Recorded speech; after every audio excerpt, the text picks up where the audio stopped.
Саламатсыңар. Кандай аныктайсыңар жашкерлер же жашкерлер эмес?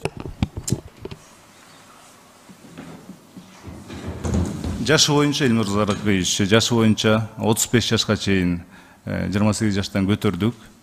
Анан ар бир каражат бөлүнүп берилип жатканда комиссия карайт. Көбүнчөсүн биз көңүлдүү ошол чек аралаш аймактарга, айылдагы жашкерлерге. Тиги жашкердин жанында компаньону чоң ишкер болуп калсачы. Кар ишкер. Андай мүмкүнчүлүктү комиссия карап чечет го. Ошону сурап атпаймынбы, ушу комиссиядан баштабайсызбы? Кандай аныктайт аны? Жашкерди, жашкердин жанында сөзсүз кар ишкери болот, карт ишкери болот. Аны силер кандай аныктайсыңар?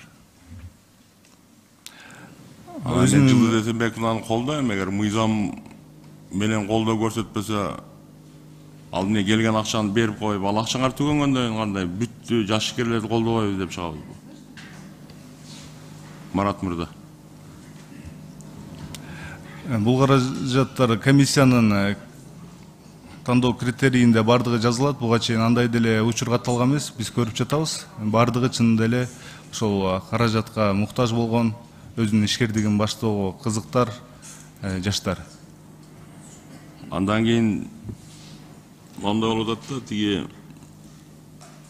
юридикалык ишкана түзбөйт деп атасыңарбы? Жок, юридикалык ишканада түзөт, бирок юридикалык ишканасы жок дагы каржылык колдоо көргөзө алабыз. Алар тиги ИП, ЧП дегендер окулабы? Ооба.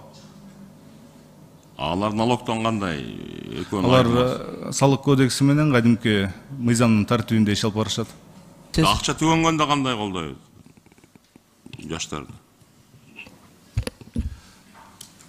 Каржы булагы дедиңиз го, ошо каржы булагы түгөнөт. Андан кийин эмне кылабыз? Дагы издейбизби каржы булагы? Каржы булагы жыл сайын жаштарга бөлүнүп турат деген ойдобуз. Буюрса мамлекеттин казынасы дагы толуп жатат. Мыйзам бир аз популисттигирээк мыйзам болуп калдыбы дейм да, иштешти деле. Бирок колдойбуз сөзсүз, айда сатпайт. Колдойбуз, мен тактап алайын өзүмө. Түгөндү акча, эмдиги жылы бербей койду мамлекет. Анда кандай болот? Бул мыйзам менен жаштар келип бизди тепкилебейби? Айрыкча сизди, Марат мырза.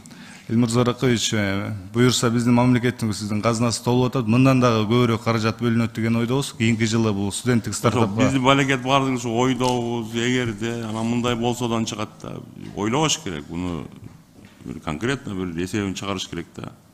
Мен сизге мындай тийишкеним жок. Просто эртең бүрсүгүн ушундай каржы түгөнсө, биринчи кезек сизди тепкилешет. Bizde жаштар азыр аябай курч, аябай билимдүү, илимдүү. Макул мен. Биздин ушул жаштар мындан 10 жыл мурда дагы. Рахмат.